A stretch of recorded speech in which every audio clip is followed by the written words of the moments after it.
Oh yeah. Well, actually, I saw both you and didn't Eddie work with her too at one time? Yeah. I mean, you had a hell of a match with her. That was great. You know what? I appreciate you saying that because I'm not a guy to toot my own horn, but I did have a hell of a match with her. As a matter of fact, No, you did, Chris. And I watched it, and because I thought to myself, this tells you because even though she was a woman, she was a big, well-built woman, right? And she could actually work, but she's only going to be over.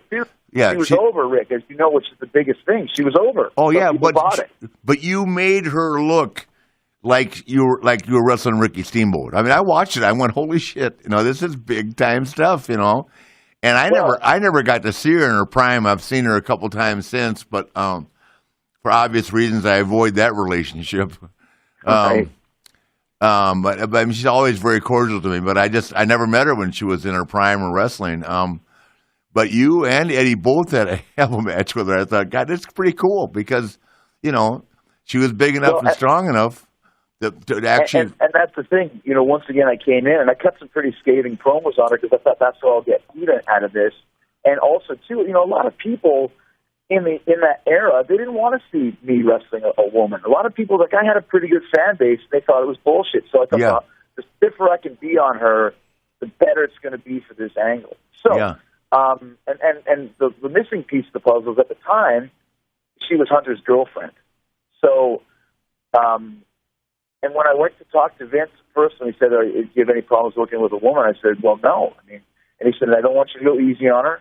I don't want you to think of her as a woman. I want you to go in there and work. So, you know my style. I'm not stiff, but I work hard. No, wait a minute. Wait a minute, Kate. No, wait a minute. Were you making a statement or asking a question? Well, I was kind of... The lion tamer is okay. The rest of the stuff is pretty snug. I just passed that along from your father, probably, from being raised that way. Yeah. That's the way I was trained in Canada. Yeah, there's no denying that Chris Jericho, the word would be snug. Yeah, okay. So there you go.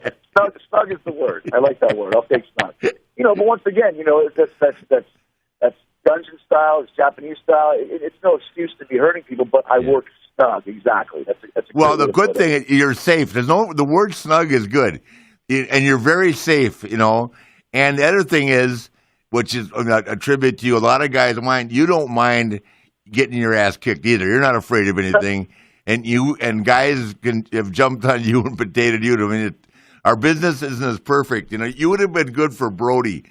And he had enough of me.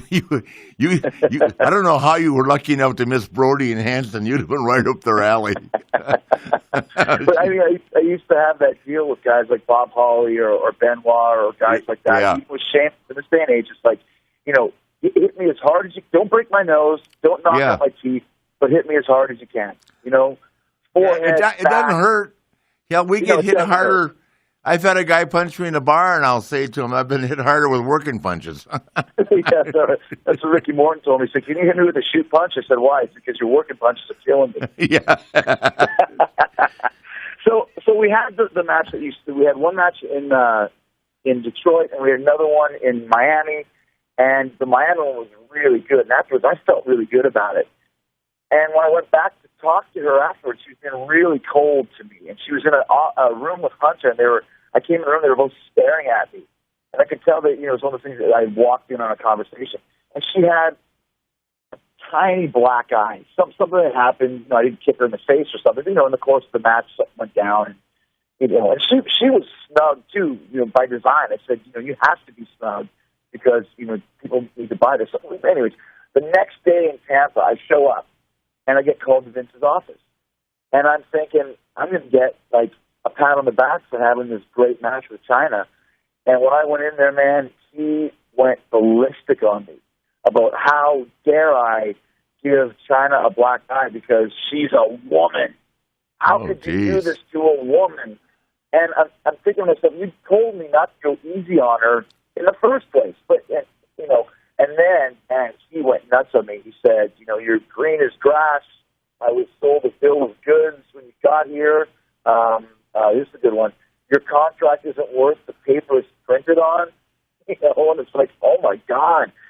I just got this horrible verbal beatdown. And Jack Lanza was in the room, and Jim Ross was in the room, and all three of them were just staring at me. This is not something. And this was probably about 3 months after I first arrived. And you know, and I was like, I'm done here. I'm finished. You know, and he said to me after this long, you know, he accused me of being egotistical and what's the word he used? An elitist. You're an elitist, and all of this stuff. And I think it all came down from those.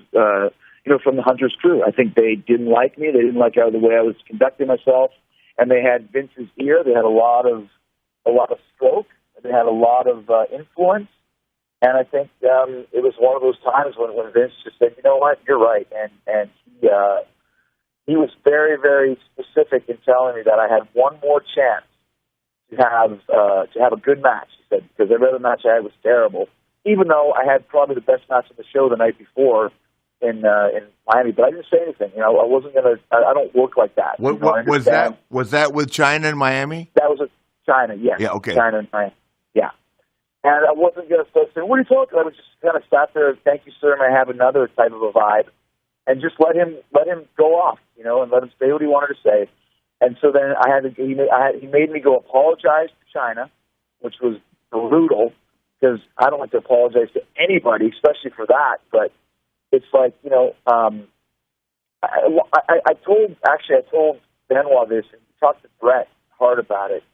And Bret said that Vince had done something similar to him when he first started. He says he likes to break people down and build you back up like a soldier, you know. Maybe at the time that's what he was doing. I don't know.